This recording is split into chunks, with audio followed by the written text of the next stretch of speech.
Ravikumar alias బిత్తర్ సత్యపై ఫిర్యాదుల పర్వం కొనసాగుతోంది. తెలంగాణ వ్యాప్తంగా 4 చోట్ల ఫిర్యాదులు చేశారు హిందూ సంఘాల నేతలు. తాజాగా చతిర్నాక మీర్పేట్ పోలీస్ స్టేషన్లో ఫిర్యాదు చేశారు.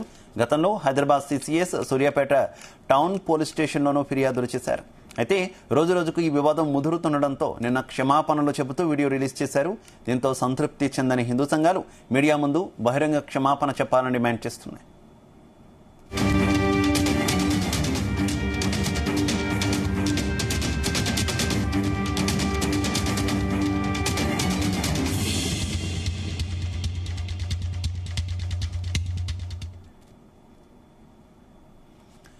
ఇక బిత్తర్ సత్య మీద ఫిర్యాదులకు సంబంధించి మరింత సమాచారం మా క్రైమ్ బ్యూరో చీఫ్ రవితేజ అందిస్తారు. రవితేజ,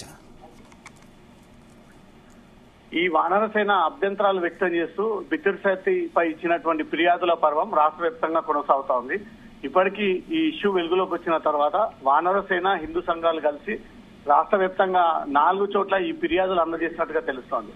నిన్నటి వరకు హైదరాబాద్ సిసిఎస్ పోలీస్ స్టేషన్ లో ఒకటి ఫిర్యాదు నమోదు కాగా రెండోది నిన్న సూర్యాపేట్ 2 టౌన్ పోలీస్ స్టేషన్ లో రెండో ఫిర్యాదు నమోదైనట్టుగా తెలుస్తోంది. ఈ రోజు ఉదయాన్నే మీర్పేట్ పోలీస్ స్టేషన్, హైదరాబాద్ పాత బస్తీ చత్రినాక పోలీస్ స్టేషన్ లో కూడా నూతనంగా తాజాగా మరో 2 ఫిర్యాదులు అందినట్టుగా తెలుస్తుంది. ఈ 2 ఫిర్యాదులో కూడా హిందువుల మనోభావాలని కించపరిచేటువంటి విధంగా తను కామెడీ స్కిట్లని తనే స్వయంగా ప్రమోషన్ కోసం సోషల్ మీడియా ద్వారా ఆ వీడియోని షేర్ చేస్తా ఉన్నారు.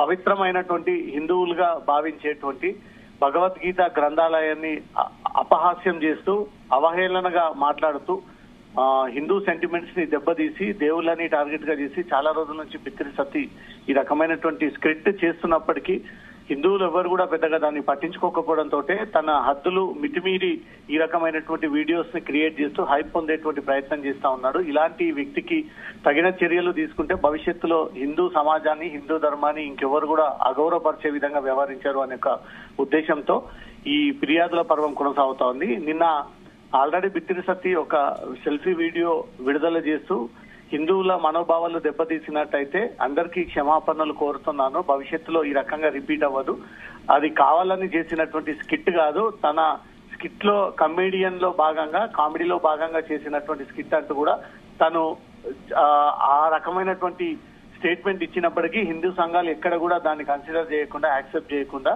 తన చెప్పిన విధానంలో ఏ మాత్రంగా తను స్వయంగా మనస్ఫూర్తిగా ఈ సారీ చెప్తున్నట్టుగా లేదు, ఏదో బలవంతం చేసి అతనితో చెప్తున్నట్టుగా ఉంది. ఇతని బాడీ లాంగ్వేజ్ మారాలి, మాట విధానం మారాలి, మీడియా ముఖంగా అతను క్షమాపణలు చెప్పి భవిష్యత్తులో హిందూ దేవుళ్ల పైన, హిందూ ధర్మం పైన తిరిగి స్కిట్ చేయనంటూ కూడా అతను ఆ స్టేట్మెంట్ ఇస్తే తప్ప రాష్ట్ర వ్యాప్తంగా ఈ ఆందోళన మేము విరమించాము, రోజు రోజుకి ఉద్రిక్తం చేస్తాము, అతన్ని అడ్డుకుంటాము, అతని కార్యక్రమాలను అడ్డుకుంటాము, అతని యూట్యూబ్ ఛానల్ ని రిపోర్ట్ కొట్టమంటూ కూడా మేము డిమాండ్ చేస్తా ఉన్నామంటూ కూడా హిందూ సంఘాలు అనేక చోట్ల ఫిర్యాదులు అందిస్తా ఉన్నాయి. ఇప్పటికే అధికారికంగా 4 చోట్ల ఈ ఫిర్యాదులు అందడము, 2 చోట్ల కేసు నమోదైనట్టుగా తెలుస్తోంది. శివ, అయితే రవితేజ, తొలుత ఈ వివాదం వచ్చినప్పుడు కొంత ఆగ్రహంగానే బిత్తర్ సత్య కూడా రెస్పాండ్ అయ్యారు.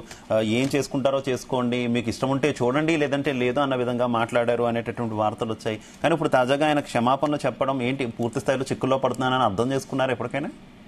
వానరసేన కార్యాలయం నుంచి ఒక హోదాలో ఉన్నటువంటి వ్యక్తులు ఫోన్ చేసినప్పుడు తను అనుకోకుండా జరిగినటువంటి అంశం, నేను మనసులో పెట్టుకొని కావాలని తీసినటువంటి వీడియో కాదని చెప్పాల్సినటువంటి ఒక వ్యక్తి తనకు ఇష్టం ఉన్నా లేకపోయినా, నా వీడియోలు చూడాలనుకున్నా చూడలేకపోయినా నా ఇష్ట ప్రకారంగా నేను అవన్నీ చేసుకుంటాను, మీకు నచ్చకపోతే మీరు బ్లాక్ చేయడము, లేదా మీరు దాన్ని కనిపించకుండా రిపోర్ట్ కొట్టడము, మీరు వాటికి దూరంగా ఉండాలని చెప్పేసి ఇతను ఆ రకమైనటువంటి స్టేట్మెంట్ ఇవ్వడమే తప్ప తను చేసింది తప్పంటూ కూడా ఒప్పుకోకపోవడంపై మాత్రం ఈ ఆడియో ఎక్కువగా వైరల్ అయినటువంటి వెంటనే హిందూ సంఘాలు బిత్తర్ సత్య మాట తీరుపై తీవ్ర వ్యతిరేకన ఆందోళన చేపడుతూ ఇది రాష్ట్ర వ్యాప్తంగా ఆందోళనకు పిలుపునివ్వడం జరిగింది. ఆ ఆడియోలో కూడా అతను అహంకారంగా నిర్లక్ష్యపు సమాధానం ఇస్తూ అసలు జరిగినటువంటి ఇష్యూకి తనకు ఎలాంటి సంబంధం లేనట్టు కూడా ఈ రకమైనటువంటి ఆయన స్టేట్మెంట్ ఇవ్వడం, అది కూడా వానరసేన కార్యాలయం నుంచి కాల్ చేసినప్పుడు తన నిర్లక్ష్యపు సమాధానంపై మాత్రం ఇప్పుడు తీవ్ర స్థాయిలో హిందూ సంఘాలు మండిపడతా ఉన్నాయి. తను నిన్న క్షమాపణలు కోరుతూ రిలీజ్ చేసినటువంటి వీడియోలో కూడా అతని బాడీ లాంగ్వేజ్ కానీ అతనిలో నిజంగానే పశ్చాత్తాపం ద్వారా ఈ మెసేజ్ ఇచ్చినట్టుగా లేదు. హిందూ సంఘాలకు భయపడి ఒత్తిడికి లోలై మాత్రమే ఆ క్షమాపణలు కోరినట్టు ఉంది. ఆ రకమైనటువంటి క్షమాపణలు మాకొద్దు, మీడియా ముఖంగా బిత్తర్ సత్య ఒక మీడియా సమావేశాన్ని ఏర్పాటు చేసి అందరి సమక్షంలోనే సారీ చెప్పడము ప్లస్ భవిష్యత్తులో ఈ రకమైనటువంటి స్కిట్ చేయనట్టు కూడా ఈ డిసిజన్ ని స్టేట్మెంట్ ఇవ్వాలనేదే ప్రధాన డిమాండ్ గా హిందూ సంఘాలు వానరసేన కొనసాగుతుంది. కాబట్టి తను ఇచ్చినటువంటి సెల్ఫీ వీడియో కారణంగా మాత్రం హిందూ సంఘాలు ఎక్కడ కూడా ఈ ఆందోళన విరమించట్లేదు. ఇంకా ఎప్పటికప్పుడు ఈ ఫిర్యాదుల పర్వం కొనసాగుతోంది. అతను వెంటనే అరెస్ట్ చేయాలంటే ఒక డిమాండ్ కూడా పెరుగుతూ వస్తుంది. Shiva, okay, thank you.